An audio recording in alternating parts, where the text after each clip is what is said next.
हम रीजनिंग का practice set दूसरा देखेंगे। इसमें रीजनिंग के 20 इंपॉर्टेंट प्रश्न है। यदि आप एसएससी रेलवे या किसी भी स्टेट एग्जाम्स की तैयारी कर रहे हो तो ये प्रैक्टिस सेट आपके लिए काफी इंपॉर्टेंट है, क्योंकि इस प्रैक्टिस सेट में जो प्रश्न दिए गए हैं इसी टाइप के प्रश्न आपके परीक्षाओं में पूछे जाएंगे। तो चलिए हम शुरू करते हैं प्रश्न 1 से। हमारा पहला प्रश्न दिया है, प्रश्न कह रहा है कि नीचे दिए गए पासों में संख्या 30 के विपरीत कौन सी संख्या होगी। यानी हमें यहाँ पर 2 पासे दिए हैं, इनमें संख्या 30 के विपरीत कौन सी संख्या होगी ये हमें बताना है। तो जब भी आपको 2 पासे दिए जाएंगे तो सबसे पहले आपको क्या करना है, उन 2 पासों में कॉमन संख्या देखना है। यहाँ पर अगर हम कॉमन संख्या देखते हैं तो यहाँ पर हमें 50 और 60 दोनों पासों में कॉमन संख्या देखने को मिल रही है। तो जब भी पासों में डबल कॉमन संख्या मिलती है तो वहां पर जो बची हुई संख्या क्या होती है, वो एक दूसरे के विपरीत होती है। तो यहाँ पर हमें किसका विपरीत पूछा है, तो यहाँ पर हमें 30 का विपरीत पूछा है। 30 का विपरीत यहाँ पर क्या है, 70 है। तो हमारा ऑप्शन नंबर यहाँ पर बी वाला सही जवाब हो जाएगा। ठीक है, अब चलिए हम बढ़ते हैं प्रश्न 2 पे। अब दूसरे नंबर का प्रश्न दिया है। प्रश्न कह रहा है कि उस विकल्प का चयन करें जिस प्रकार दूसरी संख्या पहली संख्या से संबंधित है उसी प्रकार चौथी संख्या का संबंध तीसरी संख्या से बताइए। यानी यहाँ पर जिस प्रकार 9 का संबंध 9 से, तो हमें यहाँ पर 5 का बताना है। ये हमारा एनालॉजी का प्रश्न है। हमें सबसे पहले यहाँ पर ये पता करना है कि 9 का संबंध 9 के से, उसी प्रकार हम फिर 5 का बताएंगे। ठीक है, तो यहाँ पर देखिए थोड़ा सा लॉजिक को समझिए। यानी अगर हम यहाँ पर 9 का वर्ग करते हैं तो 9 का वर्ग कितना होता है, तो 9 का वर्ग होता है 81। कितना होता है, 81। अगर हम 81 डिजिट को आपस में जोड़ देंगे तो यहाँ पर कितने हो जाएंगे, तो यहाँ पर 8 और 1 9 हो जाएंगे। ठीक है, और यहाँ पर 9 लिखा है। उसी तरीके से यहाँ पर हम क्या करेंगे, 5 का बताएंगे। तो 5 का वर्ग सबसे पहले करेंगे। तो 5 का वर्ग कितना होता है, तो 5 का वर्ग होता है 25। कितना होता है, 25। और 25 के डिजिट को भी आपस में जोड़ देंगे तो यहाँ पर कितने हो जाएंगे, तो यहाँ पर 7 हो जाएंगे। ठीक है, तो जो प्रश्नवाचक चिन्ह दिया यहाँ पर क्या होगा, 7 होगा। तो ऑप्शन में देखिए 7 कहाँ पर है, तो ऑप्शन नंबर सी में दिया है। तो ऑप्शन नंबर सी हमारे यहाँ पर सही जवाब हो जाएगा। ठीक है, अब चलिए हम बढ़ते हैं प्रश्न 3 पे। अब तीसरे नंबर का प्रश्न दिया है। अब प्रश्न कह रहा है कि दिए गए विकल्पों में से लुप्त संख्या ज्ञात कीजिए। यानी हमें यहाँ पर एक प्रश्नवाचक चिन्ह दिया है, यहाँ पर कौन सी संख्या होगी ये हमें बताना है। तो जब भी आपको लुप्त संख्या के प्रश्न को सोल्व करना है तो सबसे पहले आपको क्या करना है कि प्रश्नवाचक चिन्ह कहाँ पर दिया है वो देखना है। तो प्रश्नवाचक चिन्ह हमें यहाँ पर नीचे दिया है। तो सबसे पहले आपको पता करना है कि नीचे 27 कैसे लिखा है और यहाँ पर नीचे 24 कैसे लिखा है, ये सबसे पहले तो आपको पता करना है। अब जिस तरीके से यहाँ पर 24 लिखा है और उसी तरीके से यहाँ पर 27 लिखा है, सेम तरीके से फिर आपको यहाँ पर संख्या बताना है। ठीक है, तो यहाँ पर हमें क्या दिया है, 24 दिया है। ठीक है, तो हमें 24 का पता करना है। तो ऊपर संख्या हमारी क्या है, थोड़ी सी बड़ी संख्या, तो यहाँ पर हम जोड़ नहीं सकते तो क्या करेंगे, घटाएंगे। तो यहाँ पर अगर हम 46 में से 22 को घटा लेते हैं तो यहाँ पर कितने बचते हैं, 24 बचते हैं। और 24 यहाँ पर लिखा है। उसी तरीके से यहाँ पर हम क्या करते हैं, दूसरी वाली को पता करते हैं। तो दूसरी वाली में भी ऊपर वाली संख्या यानी कि 69 में से 42 को घटाएंगे तो यहाँ पर कितने बचेंगे, 27 बचेंगे। और 27 भी यहाँ पर लिखा है, कितना 27 लिखा है। तो हम क्या करेंगे, इसी तरीके से जो प्रश्नवाचक चिन्ह है यहाँ पर संख्या को बताएंगे। जैसे हमने यहाँ पर भी घटाया और यहाँ पर भी सेम तरीके से घटाया। तो यहाँ पर भी 79 में से 38 को घटा लेंगे तो यहाँ पर कितने बचेंगे, तो यहाँ पर हमारे बचेंगे 41। तो जो प्रश्नवाचक चिन्ह दिया है यहाँ पर क्या हो जाएगा, 41 हो जाएगा। ठीक है, तो ऑप्शन हमारे यहाँ पर कौन सा वाला, सी वाला सही जवाब हो जाएगा। अब चलिए हम बढ़ते हैं प्रश्न 4 पे। अब 4 नंबर का प्रश्न दिया है। अब प्रश्न कह रहा है कि आकृति का अध्ययन करें और बताइए कार्डबोर्ड और प्लास्टिक से कितने डिब्बे बने हैं। यानी हमें यहाँ पर इस आकृति का अध्ययन करना है। ठीक है, तो जैसे यहाँ पर हमें जो त्रिभुज दिखाई दे रहा है, ठीक है, इसके अंदर जितनी भी संख्या वो सभी की सभी अपने आप में क्या है, कार्डबोर्ड है। उसके बाद हमें यहाँ पर क्या दिखाई दे रहा है, तो यहाँ पर हमें आयत दिखाई दे रहा है। और आयत के अंदर भी जितनी भी संख्या वो सभी के सभी अपने आप में क्या है, बॉक्स है। उसके बाद हमें यहाँ पर और दिखाई दे रहा है जो कि व्रत है। तो व्रत के अंदर भी जितनी भी संख्या वो सभी की सभी अपने आप में क्या है, तो प्लास्टिक है। ठीक है, तो हमें यहाँ पर एक ऐसी संख्या देखना है जो तीनों के अंदर है। ठीक है, क्योंकि यहाँ पर कार्डबोर्ड और प्लास्टिक से कितने डिब्बे बने हैं ये प्रश्न पूछा है। तो यहाँ पर तीनों के अंदर देखेंगे तो यहाँ पर देखिए बॉक्स में यहाँ पर 285 भी हमारा केवल बॉक्स के अंदर है। कार्डबोर्ड हमारे यहाँ पर केवल यहाँ पर कार्डबोर्ड यानी 420 यानी कार्डबोर्ड के अंदर है। उसके बाद यहाँ पर 685 को देखेंगे तो कार्डबोर्ड यहाँ पर बॉक्स के अंदर है। 365 को देखेंगे तो यहाँ पर हमारे यहाँ पर प्लास्टिक और हमारा यहाँ पर कहाँ पर है, तो बॉक्स के अंदर है। और यहाँ पर 250 को देखेंगे तो ये केवल हमारा प्लास्टिक के अंदर है। तो बचा कौन सा, हमारे यहाँ पर 20 वाला बचा है। तो यही वाला हमारे यहाँ पर सही जवाब होगा। ठीक है, तो ऑप्शन नंबर हमारे यहाँ पर डी वाला सही जवाब हो जाएगा। अब चलिए हम बढ़ते हैं प्रश्न 5 पे। अब 5 नंबर का प्रश्न दिया है। अब प्रश्न कह रहा है कि किसी निश्चित कोड भाषा में डिजिट को TIGID और कोड को EDOC के रूप में लिखा जाता है तो टाइप को किस प्रकार लिखा जाएगा ये प्रश्न पूछा है। ठीक है, तो ये हमारा कोडिंग डिकोडिंग का प्रश्न है। हमें सबसे पहले यहाँ पर ये पता करना है कि डिजिट का ये कोड कैसे लिखा है और यहाँ पर कोड का ये कोड कैसे लिखा है ये पता करना है। ठीक है, फिर सेम तरीके से हमें यहाँ पर टाइप का बताना है। तो यहाँ पर देखिए जो हमें डिजिट में जो अक्षर दिखाई दे रहे हैं वही की वही अक्षर हमें यहाँ पर भी दिख रहे हैं और यहाँ पर कोड में भी जो अक्षर दिखाई दे रहे हैं वही की वही अक्षर हमें यहाँ पर भी दिखाई दे रहे हैं। यानी कि यहाँ पर देखिए जो डिजिट के अक्षर है उन्हें क्या करा यहाँ पर घुमा फिरा कर लिख रहा है। है, ठीक है। तो अगर हम यहाँ पर ध्यान से देखेंगे तो यहाँ पर देखिए टी से शुरू करा है, तो यहाँ पर पीछे से लिखा है, ठीक है, पीछे से टी, उसके बाद यहाँ पर आई, उसके बाद यहाँ पर जी, उसके बाद यहाँ पर आई, उसके बाद यहाँ पर डी,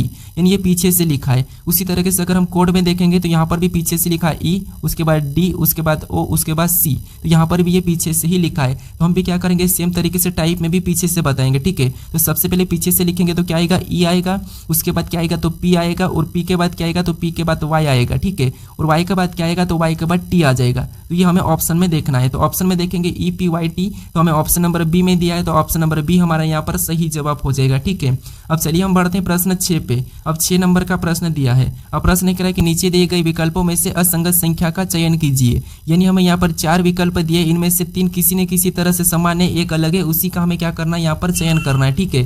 तो यहाँ पर देखिए अगर हम यार 22 को पलटा देंगे तो यहाँ पर क्या होगा, 22 ही होगा। 34 को अगर पलटा देंगे तो 43 होगा। 58 को पलटा देंगे तो 85 होगा। और 45 को पलटा देंगे तो यहाँ पर क्या होना चाहिए था, यहाँ पर होना चाहिए 54, ठीक है। कितना होना चाहिए, 54 होना था, लेकिन यहाँ पर क्या है 45 लिखा है। तो यही हमारा सही जवाब होगा, क्योंकि यही हमारा क्या है, असंगत है, ठीक है। अब चलिए हम बढ़ते हैं प्रश्न 7 पे। अब 7 नंबर का प्रश्न दिया है। अब प्रश्न कह रहा है कि नीचे दी गई श्रृंखला श्रेणी में प्रश्न चिन्ह के स्थान पर कौन सी संख्या होगी, यानी श्रृंखला में एक प्रश्नवाचक चिन्ह दिया है, यहाँ पर कौन सी संख्या होगी यह हमें बताना है। तो जब भी हम श्रृंखला के प्रश्न को सोल्व करते हैं तो सबसे पहले हम संख्या को ध्यान से देखते हैं कि संख्या कैसे लिखिए। जैसे यहाँ पर देखिए 15 के बाद 75 लिखा है, 75 के बाद 18 लिखा है, 18 के बाद 78 लिखा है, 78 के बाद 21 लिखा है, 21 के बाद 81 लिखा है। तो ये संख्या कैसे लिखी है, इन्हीं संख्या का पता करके हम क्या करेंगे, अगली संख्या को बताएंगे। तो अगर हम संख्या को ध्यान से देखते हैं तो संख्या हमारी कभी अचानक से बढ़ रही है, कभी अचानक से घट रही है। तो इसी कंडीशन में हमें क्या करना है, यहाँ पर एक छोड़ के एक देखना है, ठीक है। तो यहाँ पर एक छोड़ के एक देखेंगे तो 15 से 18 को देखेंगे तो यहाँ पर कितना प्लस हुआ, तो यहाँ पर 3 प्लस हुआ है। फिर हम 18 से 21 को देखेंगे तो यहाँ पर कितना प्लस हुआ, तो यहाँ पर भी 3 प्लस किया है। तो आगे वाली संख्या बताने के लिए हम क्या करेंगे, यहाँ पर भी 3 को प्लस कर लेंगे, ठीक है। क्या करेंगे, 3 को प्लस करेंगे। तो यहाँ पर 21 में 3 को प्लस करेंगे तो यहाँ पर क्या हो जाएगा, 24 हो जाएगा, ठीक है। तो ऑप्शन में देखिए 24 कहाँ पर है, तो ऑप्शन नंबर सी में दिया है, तो ऑप्शन नंबर सी हमारा यहाँ पर सही जवाब हो जाएगा। अब चलिए हम बढ़ते हैं प्रश्न 8 पे। अब 8वें नंबर का प्रश्न दिया है। अब प्रश्न कह रहा है एक पुरुष की ओर इशारा करते हुए प्रदीप ने कहा कि वह मेरी माँ के पिता का पुत्र है। तो पुरुष का प्रदीप से किस प्रकार संबंधित है, ये प्रश्न पूछा है, यानी ये पुरुष प्रदीप का क्या लगेगा, ये प्रश्न पूछा है, ठीक है। तो जब भी आपको इशारा करने वाले प्रश्न मिले तो आपको क्या करना है, अपने आप को खुद को लेकर प्रश्न को सोल्व करना है, ठीक है। जिससे यहाँ पर प्रश्न कह रहा है कि एक पुरुष की ओर इशारा करते हुए प्रदीप ने कहा, यानी आपने किसी भी पुरुष की ओर इशारा करते हुए किसने कहा, आपने कहा, ठीक है। मान लीजिए आपने कहा, आपने क्या कहा कि वह मेरी माँ के पिता, यानी आपकी माँ के पिता मतलब आपके नाना जी का पुत्र है, यानी कि आपके नाना जी का पुत्र है, तो वो आपका क्या लगेगा, तो आपके नाना जी का पुत्र है तो वो आपका क्या लगेगा, मामा लगेगा, ठीक है। क्या लगेगा, मामा लगेगा। तो ऑप्शन में देखिए मामा कहाँ पर है, तो ऑप्शन नंबर सी में दिया है, तो ऑप्शन नंबर सी हमारा यहाँ पर सही जवाब हो जाएगा, ठीक है। अब चलिए हम बढ़ते हैं प्रश्न 9 पे। अब 9 नंबर का प्रश्न दिया है। अब प्रश्न कह रहा है कि दी गई आकृति को दाहिनी ओर रखा जाए तो दर्पण प्रतिबिंब कैसा बनेगा, यानी इस आकृति को दाहिनी ओर रखेंगे तो इसका दर्पण प्रतिबिंब कैसा बनेगा, ये प्रश्न पूछा है, ठीक है। तो यहाँ पर देखिए जो ऊपर वाला हिस्सा इसका तो आपस में यहाँ पर कोई भी फर्क नहीं पड़ेगा, लेकिन जो नीचे वाला हमें चिन्ह दिख रहा है ये चिन्ह किधर हो जाएगा, तो ये चिन्ह हमारा कुछ इस टाइप से हो जाएगा। कैसा हो जाएगा, इस टाइप से हो जाएगा। तो ये हमें ऑप्शन में देखना है। तो नीचे देखेंगे तो यहाँ पर हमें ऑप्शन नंबर ए में देखने को मिल रहा है, ऑप्शन नंबर बी में नहीं है, ऑप्शन नंबर सी में भी नहीं है, ऑप्शन नंबर डी में भी नहीं है। तो केवल हमारा यहाँ पर ऑप्शन कौन सा वाला, ए वाला यहाँ पर सही जवाब होगा, ठीक है। कौन सा होगा, ऑप्शन नंबर ए। अब चलिए हम बढ़ते हैं प्रश्न 10 पे। अब 10 नंबर का प्रश्न दिया है। अब प्रश्न कह रहा है कि नीचे दिए गए विकल्पों में से संबंधित शब्दों को चुनिए, यानी जिस प्रकार यहाँ पर मार्च का संबंध मई से है तो यहाँ पर हमें जनवरी का बताना है, ठीक है। तो ये भी हमारा एनालॉजी का ही प्रश्न है। हमें सबसे पहले यहाँ पर ये पता करना है कि मार्च का संबंध मई से कैसे, उसी प्रकार फिर हम यहाँ पर जनवरी का बताएंगे, ठीक है। तो यहाँ पर देखिए मार्च के बाद कौन सा महीना आता है, तो अप्रैल और फिर मई आता है, यानी कि अप्रैल को छोड़ के यहाँ पर लिखा है मई, तो उसी तरीके से यहाँ पर हम जनवरी के बाद एक महीने को छोड़ के बताएंगे। तो जनवरी के बाद क्या आता है, फरवरी, और फरवरी को छोड़ देंगे तो यहाँ पर क्या होना चाहिए, तो यहाँ पर मार्च होना चाहिए, लेकिन मार्च हमारे पास ऑप्शन में नहीं है, तो यहाँ पर हम दूसरे तरीके से प्रश्न को सोल्व करेंगे। अब देखेंगे जैसे यहाँ पर क्या दिया है, मार्च दिया है, तो मार्च कितने दिन का महीना है, तो ये 31 दिन का महीना है, ठीक है। उसी तरीके से यहाँ पर मई कितने दिन का महीना है, तो मई भी हमारा 31 दिन का ही महीना है। इनका आपस में क्या संबंध है, तो ये दोनों 31 दिन के ही महीने। तो उसी तरीके से यहाँ पर देखेंगे तो जनवरी कितने दिन का है, तो जनवरी भी 31 दिन का महीना, ठीक है। तो जो प्रश्नवाचक चिन्ह दिया यहाँ पर वही महीना होना चाहिए जिसका क्या है 31 दिन का हो, ठीक है। तो ये अगर हम ऑप्शन में देखेंगे तो यहाँ पर अप्रैल हमारा 30 दिन का होता है तो ये नहीं होगा, दिसंबर हमारा 31 का होता है, तो ऑप्शन नंबर हमारा यहाँ पर बी वाला सही जवाब होगा, ठीक है। कौन सा, ऑप्शन नंबर बी। अब चलिए हम बढ़ते हैं प्रश्न 11 पे। अब 11 नंबर का प्रश्न दिया है। अब प्रश्न कह रहा है कि श्याम का पश्चिम की ओर सम्मुख है, वह पहले दाईं और फिर बाईं ओर मुड़ जाता है, तो बताइए अब वह किस दिशा में जा रहा है। यानी ये हमारा दिशा और दूरी का प्रश्न है, ठीक है। तो आपको सबसे पहले यहाँ पर दिशा और दूरी का पता होना चाहिए। जैसे यहाँ पर देखिए दिशा और दूरी कैसी होती है, तो ऊपर की ओर उत्तर होता है और नीचे की ओर दक्षिण होता है, राइट में पूर्व होता है और लेफ्ट में पश्चिम होता है, ठीक है। ये दिशा और दूरी है। हमें यहाँ पर प्रश्न पूछा कि श्याम का पश्चिम की ओर सम्मुख था, यानी श्याम का जो मुख था वो किस तरफ था, पश्चिम की ओर, ठीक है। तो पश्चिम इधर है, ये इधर इसका मुख था, ठीक है। ये इधर घूम के खड़ा था, वहाँ पहले दाईं और फिर बाईं ओर मुड़ जाता है। तो यहाँ पर पहले दाईं ओर मतलब ऊपर मुड़ा है, फिर ये क्या है बाईं ओर मुड़ा, तो ये इधर मुड़ा है, ठीक है। अब प्रश्न कह रहा है कि तो बताइए अब वह किस दिशा में जा रहा है। तो ये वापस से इधर ही जा रहा है, तो इधर ही हमारी कौन सी दिशा है, तो इधर हमारी पश्चिम दिशा है, तो ये पश्चिम दिशा में जा रहा है, ठीक है। तो ऑप्शन हमारा यहाँ पर कौन सा वाला, बी वाला सही जवाब हो जाएगा। अब चलिए हम बढ़ते हैं प्रश्न 12 पे।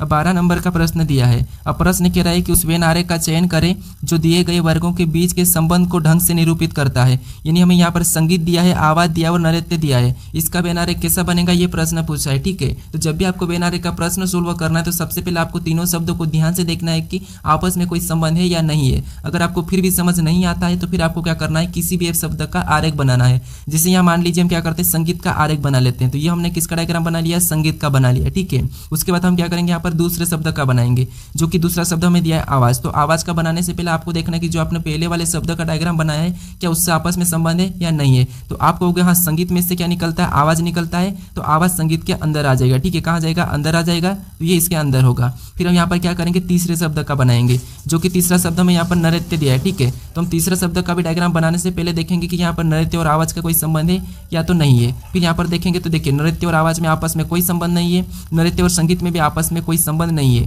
तो यहाँ पर इसका डायग्राम कैसा बनेगा, तो इसका डायग्राम इसका अलग बन जाएगा, ठीक है। तो ये वाला डायग्राम हमें क्या करना है, ऑप्शन में देखना है। तो ऑप्शन नंबर हमें यहाँ पर देखिए डी में दिया है, तो ऑप्शन नंबर डी हमारा यहाँ पर सही जवाब हो जाएगा, ठीक है। अब चलिए हम बढ़ते हैं प्रश्न 13 पे। अब 13 नंबर का प्रश्न दिया है। अब प्रश्न कह रहा है कि यदि जे का अर्थ गुणा, के का अर्थ भागित, क्यू का अर्थ प्लस, टी का अर्थ माइनस हो तो समीकरण का मान क्या होगा, ये प्रश्न पूछा है। यानी समीकरण में हमें यहाँ पर लेटर दिए, तो इन लेटर के स्थान पे हमें क्या करना है, चिन्हों को रखना है और समीकरण को सोल्व करना है, ठीक है। तो सबसे पहले हम यहाँ पर लिखेंगे 27 को, और 27 के बाद हमें यहाँ पर कौन सा लेटर दिया है, तो के दिया है, और के का अर्थ यहाँ पर क्या कहा, तो के का अर्थ भागित कहा, तो यहाँ पर हम भागित का चिन्ह लगाएंगे और अगली संख्या को लिख लेंगे, ठीक है। उसके बाद हमें यहाँ पर जे दिया है और जे का अर्थ यहाँ पर क्या कहा है, गुणा कहा, तो यहाँ पर हम गुणे का चिन्ह लगाएंगे और अगली संख्या 3 को वैसे ही लिख लेंगे। उसके बाद हमें यहाँ पर क्यू दिया है और क्यू का अर्थ यहाँ पर क्या कहा है, प्लस का है, तो यहाँ पर हम क्या करेंगे, प्लस का चिन्ह लगाएंगे और अगली संख्या वैसे ही लिख लेंगे। उसके बाद हमें यहाँ पर क्या दिया है, टी दिया है और टी का अर्थ यहाँ पर क्या कहा, तो टी का अर्थ यहाँ पर माइनस कहा, तो यहाँ पर हम माइनस लगाएंगे और अगली संख्या को वैसा ही लिख लेंगे, ठीक है। अब हम क्या करेंगे, इसको बोर्डमास रूल पे सोल्व करेंगे। तो सबसे पहले यहाँ पर हम भाग देंगे, तो ये कितनी बार में जाएगा, 3 बार में जाएगा, और 3 बार में गया, ठीक है।